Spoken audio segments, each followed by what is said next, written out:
یہ کہانی ہے ایک ایسے نوجوان کی جو دنیا کی چاق و چوبند میں گم ہو چکا تھا، مگر ایک لمحہ ایسا آیا جس نے اس کی زندگی بدل دی۔ یہ کہانی ایک سفر کی ہے، اندھیرے سے روشنی کا سفر، گمراہی سے ہدایت کا سفر۔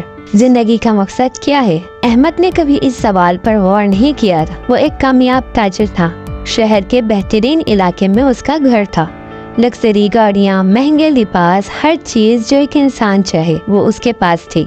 مگر ایک چیز جو اس کے پاس نہیں تھی، وہ سکون تھا۔ دن رات کاروبار، پارٹیوں اور دوستوں میں گزرتے، مگر جب رات کو تنہا ہوتا تو دل میں ایک عجیب سی بے چینی محسوس ہوتی۔ وہ مسجد کے پاس سے گزرتا تو کچھ دیر کے لیے دل نرم پڑتا، مگر پھر خود کو بہلانے کے لیے کہتا ابھی جوانی ہے، عبادت کے لیے تو پوری زندگی باقی ہے۔ ایک دن وہ اپنی گاڑی میں ایک میٹنگ کے لیے جا رہا تھا۔ اچانک ایک بوڑھا فقیر اس کے راستے میں آ گیا۔ احمد نے غصے سے گاڑی روکی اور جھنجھلا کر بولا، کیا مسئلہ ہے بابا، تمہیں کچھ چاہیے؟ فقیر نے مسکرا کر کہا، بیٹا مجھے کچھ نہیں چاہیے، مگر تمہیں کچھ چاہیے۔ احمد حیران ہوا، مجھے؟ میرے پاس سب کچھ ہے۔ فقیر نے نرم لہجے میں کہا، اگر سب کچھ ہے تو چہرے پر یہ پریشانی کیوں؟ راتوں کو نیند کیوں نہیں آتی؟ سکون کیوں غائب ہے؟ یہ الفاظ احمد کے دل پر تیر کی طرح لگے۔ وہ کچھ لمحے خاموش رہا، پھر جلدی سے گاڑی بڑھا دی، مگر اس دن کے بعد وہ الفاظ اس کے ذہن میں گونجتے رہے۔ رات کو نیند نہ آنے پر وہ بے چینی میں گھر کے لائبریری میں چلا گیا۔ وہاں اسے ایک مقدس کتاب ملی، قرآن کریم۔ وہ جانتا تھا یہ اللہ کی کتاب ہے، مگر کبھی اسے کھولنے کی ضرورت محسوس نہیں کی تھی۔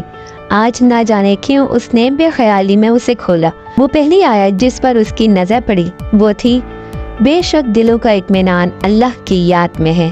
احمد کو لگا جیسے کوئی اس کے دل کا حال جانتا ہے۔ اگلے چند دنوں میں اس نے قرآن کو مزید پڑھنا شروع کیا۔ اس میں زندگی کے ہر سوال کا جواب تھا، ہر پریشانی کا حل تھا۔ اسے محسوس ہوا وہ جس سکون کو دنیا میں ڈھونڈ رہا تھا وہ اللہ کے قریب ہونے میں ہے۔ احمد نے آہستہ آہستہ اپنی زندگی بدلنی شروع کی۔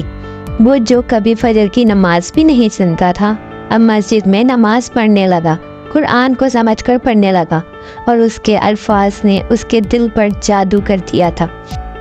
پہلے اسے لگتا تھا کہ کامیابی پیسہ اور شہرت میں ہے، مگر اب اسے معلوم ہوا کہ اصل کامیابی اللہ کی رضا میں ہے۔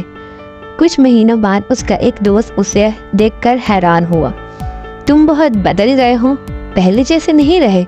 احمد نے مسکرا کر کہا، ہاں میں بدل گیا ہوں، کیونکہ میں نے روشنی پالی ہے۔ احمد کی کہانی ایک یاد دہانی ہے کہ سکون دنیا کی چیزوں میں نہیں بلکہ اللہ کی یاد میں ہے۔ جو بھی سچے دل سے تلاش کرے وہ اندھیرے سے نکل کر روشنی میں آ جاتا ہے، اور جو اللہ کی طرف آئے اللہ اس کے لیے راستے کھول دیتا ہے۔